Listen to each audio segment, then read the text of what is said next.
Ayan guys. Good morning, good morning. Ayan, magluluto tayo ng tinulang bangos.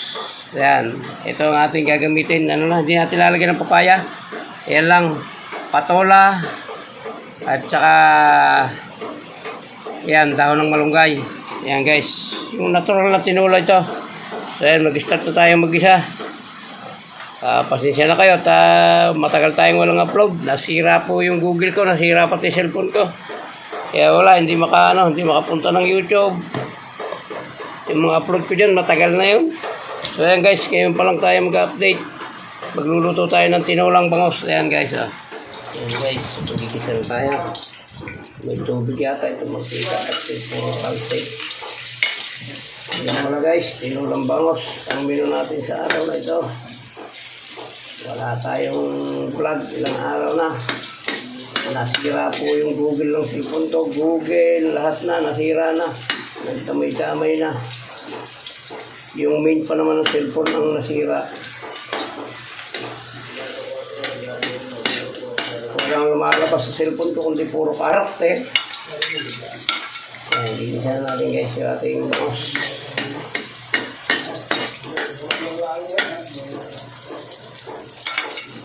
Tama natin siling yan para medyo magalit.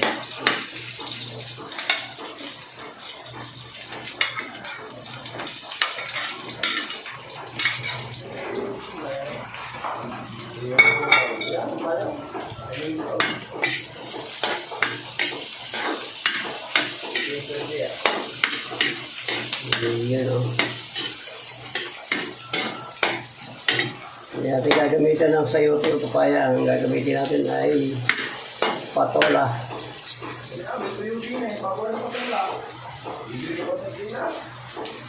Iyan ngayon. Lalagyan natin yung ating bangos.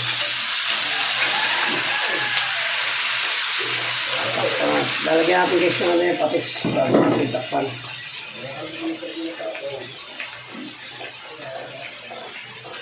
You know. Medyo masarap ang asin pag tinola. Kailangan talaga patis. So yun guys, tatakpan muna natin at sasabawan natin yung maya-maya. So guys, sasabawan natin ng konti at nang hindi dumikit. Yan, konti lang muna at lalagyan na natin yan ng paminta at bitchin. Dadagdagan pa natin yan ng sabaw.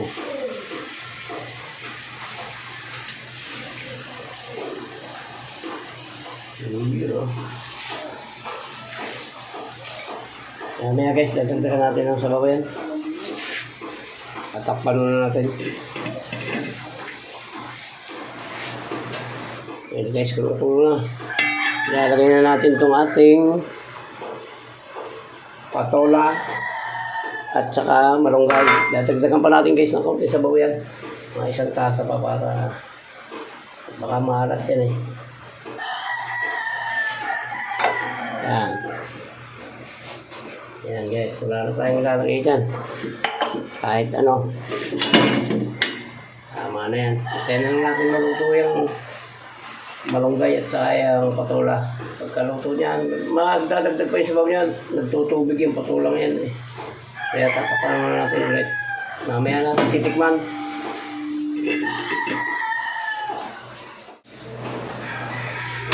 Yan guys, kulong-kulo na. Tingnan natin.